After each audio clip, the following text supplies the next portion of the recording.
Not all stories end well. That is, they may end well for some people, but not for others. You may forget what you set out to do. You may find yourself in a very different place from where you should be. That's what happened for Henry. He had had enough of slavery and oppression, and planned to ship himself in a box less than a meter long, which would take more than 27 hours. Even though the main plot of the story is about this man shipping himself in a box, I got stuck on a different plot.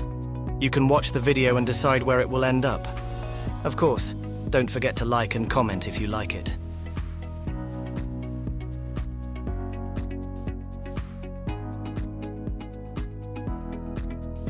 Henry Brown, the man who mailed himself to freedom, was a common slave in Richmond, Virginia, before he earned the title Box, which means box. It is estimated that he may have been born in Hermitage, a settlement near Yennsville, Virginia, in 1815 or 1816. Of course, it is not certain, because in those years the records of slaves were not kept properly. He spent his childhood with his parents, 3 brothers and 4 sisters. They were all slaves of John Barrett, the former mayor of Richmond. After John Barrett died on June 9, 1830, Henry had to go to Richmond to start working as a slave in John's son William's tobacco factory, and in the meantime, Henry's other siblings were sent to other areas, except for his sister Martha, whom William Barrett kept as his mistress. In 1836, Henry Brown fell in love with Nancy, a slave of a different master, and they were married. They were now able to settle down as slaves. The couple had 3 children. The Browns were religiously observant and joined the First African Baptist Church, and Henry began singing in the choir. He was a skilled tobacco worker at the time, although this man would later turn out to be no ordinary man. And he was lucky enough to be able to earn some money and provide for his family. Henry worked long hours to earn enough to support his family, and also to pay the annual tribute that Nancy, his wife, paid to her owner to keep him from selling her. Unfortunately, America in those years was not a country where slaves could live ordinary or normal and peaceful lives. In August 1848, Nancy's owner broke the agreement and sold Nancy and her 3 children to someone else in North Carolina. By this time, Nancy was pregnant with their 4th child. This cruel treatment, disregarding the fact that they were a family, showed that the owners did not see their slaves as human beings with feelings and love. At first, Henry was devastated by the pain of his separation and began to mourn.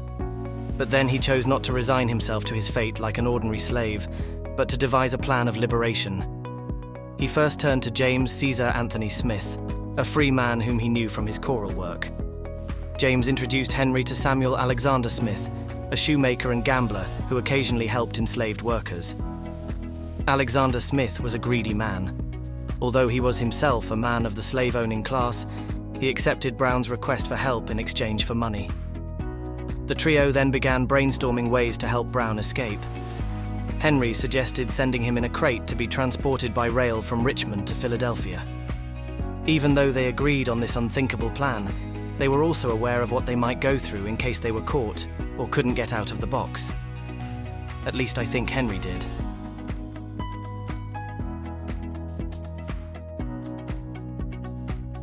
The Underground Railroad was not a real railroad, and it was not underground. So in the 19th century, when slavery was widespread, the Underground Railroad was actually a route of safe houses and secret routes that people used to escape slavery.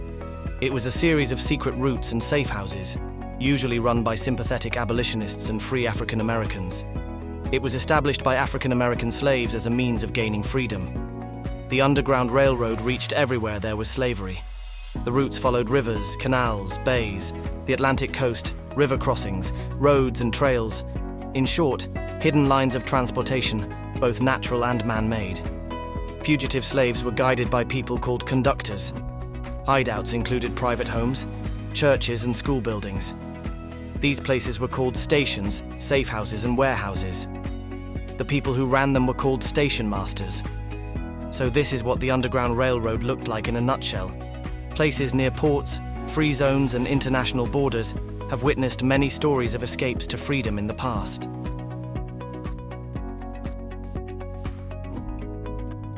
The plan was agreed upon, but there were several difficulties in its implementation. First of all, Henry Brown was unable to obtain a ready-made escape crate from anywhere. He was a slave. He had to make it himself, and he had no time for that. So he poured sulfuric acid on his hand to give himself the time he needed, and the overseer, seeing the wound too bad to describe to you, had to let him go for a while. Henry was determined to take even the most frightening actions to break free. He quickly began to build the box. After a short time, Henry had completed the box. Finally, on March 23rd, 1849, he placed himself in a wooden crate with small air holes drilled in it.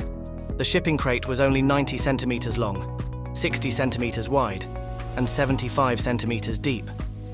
So Henry had to bend double to get into this box, which was less than a meter long.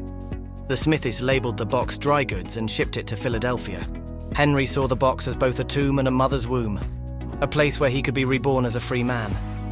Instead of drinking the water he had brought with him, he poured it over himself to keep cool, imagining that he would somehow emerge from the box covered in this liquid, like a baby emerging from its mother's womb. The nailing of the lid symbolized death, the placing of the corpse in the coffin. So it was either death or freedom for Henry. The young man's body, twisted in the cramped confines of a narrow chest, had to remain in the horrible position in which he was placed upside down for hours, which seemed like an eternity because of the pain he had endured. The surrounding darkness pressed against his skin like a suffocating cloak. It was difficult for him to breathe, and the stale smell of the wood began to strain his lungs. In this position, he tried to rub his hand over his face, but he could not even find the strength to do so.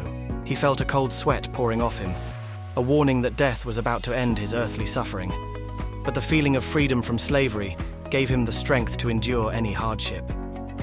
In fact, Henry Brown was more than just an ordinary person, let alone a simple slave.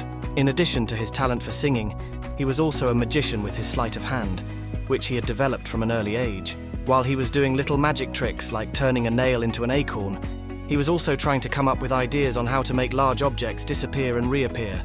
So disappearing into a box and then reappearing was perhaps Henry's first real attempt at this magic trick he had always pondered.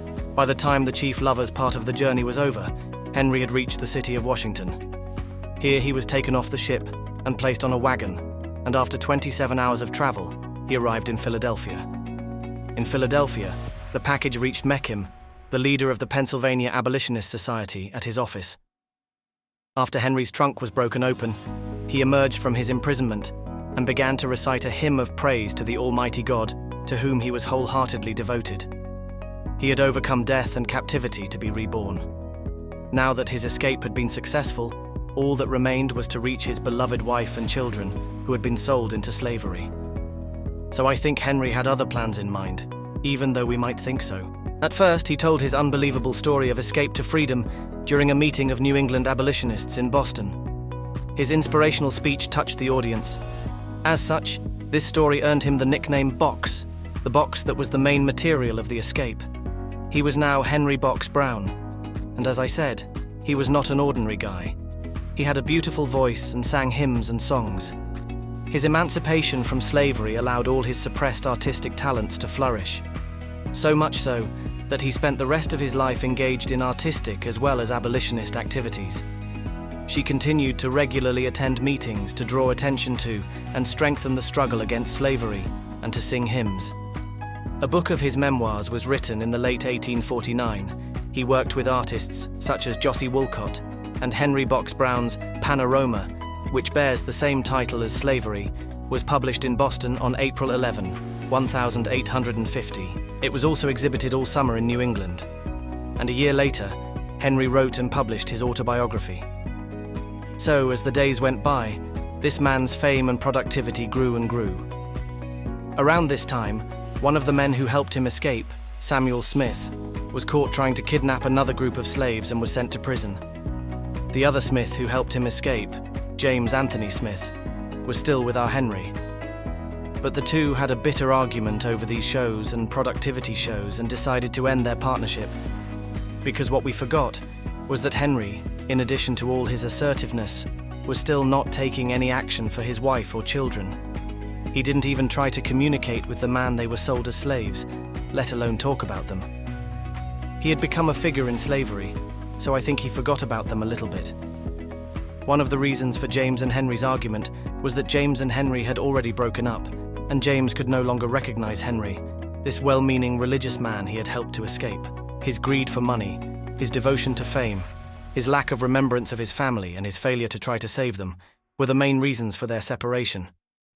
Fame did not do Henry much good. As the years passed, Henry diversified his shows and continued to perform new ones. The journey that started in that box had come a long way and reached this point. Henry performed for nearly 40 years until his death in Toronto in 1897, and he did not look for his wife or children. Although his wife's journey from the moment she was sold into slavery to someone else worked for him, he forgot the purpose of his escape and threw himself into the arms of freedom and fame. Was he a good man? Was what he did right? I'll leave that to you. That's the story of Henry Box Brown.